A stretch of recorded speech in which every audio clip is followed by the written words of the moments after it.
नमस्ते, कैसे हैं आप? सपासी कहानी है रिश्ते। रिमझिम फुहारों ने पलक झपकते बारिश का रूप धारण कर लिया था। देखते देखते हरा भरा खूबसूरत लान गंदे पानी के स्विमिंग पूल में तब्दील हो गया था। माली के दोनों बच्चे छोटी छोटी नाव बनाकर पानी में तैरा रहे थे। जब कोई नाव निर्बाध दूर तक बहती चली जाती तो वे जोर जोर से ताली बजाकर अपना खुशी जाहिर करते। उन दोनों भाई बहनों को देखकर मुझे बंटी याद आ गया। बंटी मेरा छोटा भाई।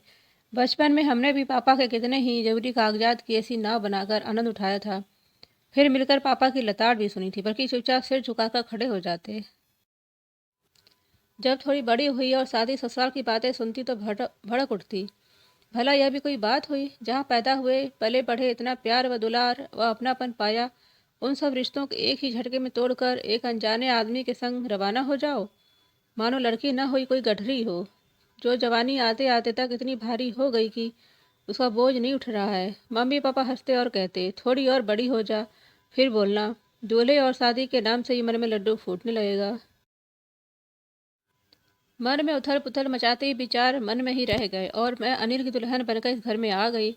अनिल के संग 2 महीने किस तरह गुजर गए कुछ पता ही नहीं चला। आज जब उन भाई बहनों को संग हंसते खिलखिलाते नाव के साथ खेलते देखा तो बाबुल और उसके घर आंगन की याद आ गई।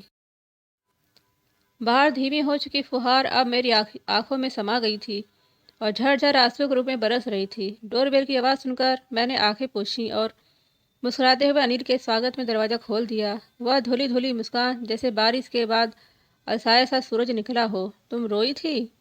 चोरी पकड़े जाने कारण मैंने घबराकर नजरें झुका ली। मायके की याद आ रही है? मायके की याद आ रही है।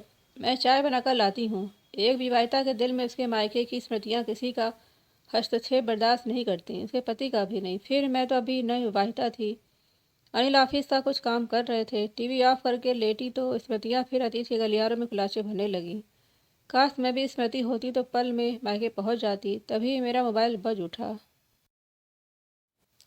हाँ, आवाज़ साफ नहीं आ रही है। बहाना बनाते हुए बालकनी में निकल आई और फिर हंसी ठाकों के साथ बंटी मम्मी पापा सभी से खूब गपशप की।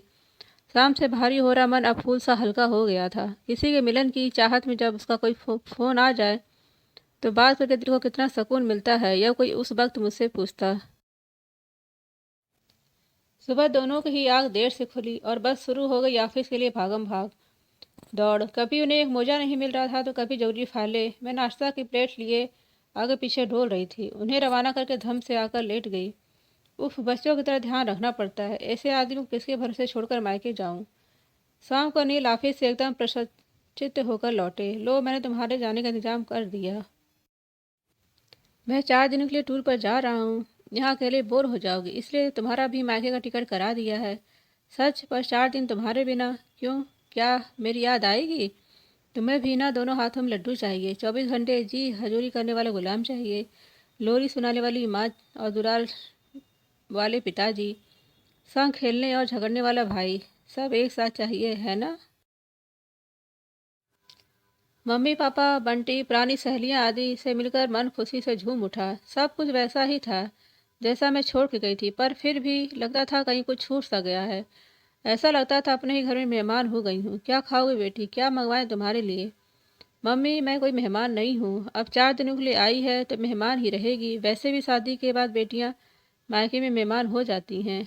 यह परायापन मुझे खल जाता। बस एक बंटी ही था जिसके लिए मैं अब भी उसकी वही पुरानी दीदी थी।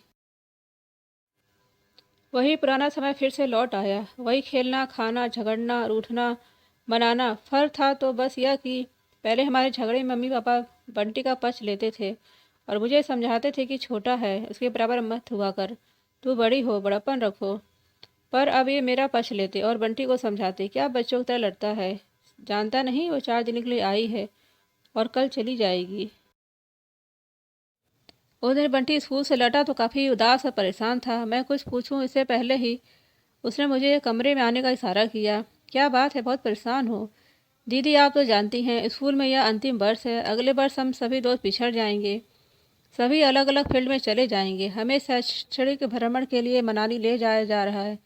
3,000 रुपये जमा करवाने हैं। पापा ने हमें कभी किसी टूर पर नहीं जाने दिया। कभी कहते हैं कि अभी छोटे हो, कभी कहते हैं पैसे बहुत ज़्यादा हैं, तो कभी कहते हैं हम साथ चलेंगे। पर दीदी मैं ये अवसर नहीं खोना चाहता, मुझे जाना है हर हालत में, आपको पापा को मनाना होगा। पापा आपकी बात नहीं टालेंगे। ठीक है, मैं बात करूंगी, तो निश्चित रहे इस बार तू अवश्य अपने दोस्तों के साथ घूमने जाएगा।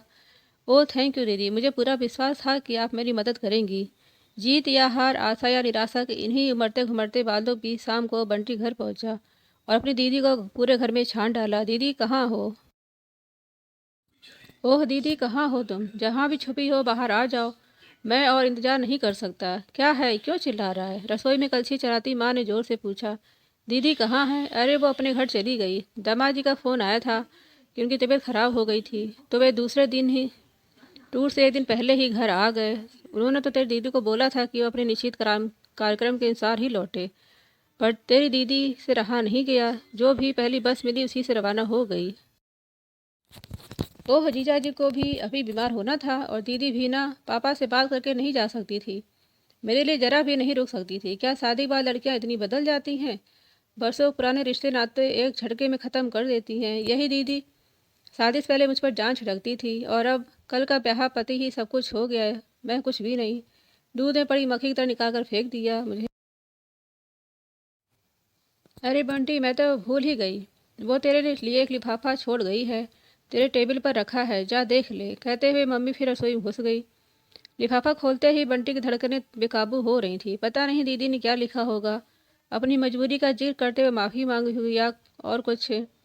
लिफाफा खोलते ही हजार हजार के 3 नोट से हाथों में आ गए, साथ में एक खत भी था।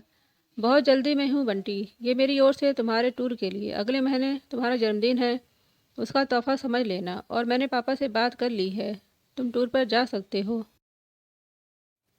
पत्र समाप्त करके बंटी ने अपनी पनीली आंखें पोंछी। अब उसकी आंखों में पश्चाताप के आंसू थे। मुझे माफ़ कर देना दीदी, क्रोध के आवेश में न जाने क्या उल्टा सीधा सोच गया, शायद मुझे रिश्तों को पहचानने की समझ नहीं है। फ़ोन पर जीजा जी का हालचाल पूछा, दीदी को धन्यवाद दिया। अनिल को सकुशल पाकर मेरी जान में जान आई। सच, ये रिश्ते भी कितने अजीब होते हैं, इतने छोटा सा शब्द कितने गूढ़ माने लिए है। यदि कोई विश्लेषण करने बैठे तो पूरी किताब लिख सकता है। आज की कहानी रिश्ते संगीता माथुर द्वारा लिखी गई है। यदि आपको पसंद आती तो प्लीज़ लाइक एंड सब्सक्राइब कर दें। धन्यवाद।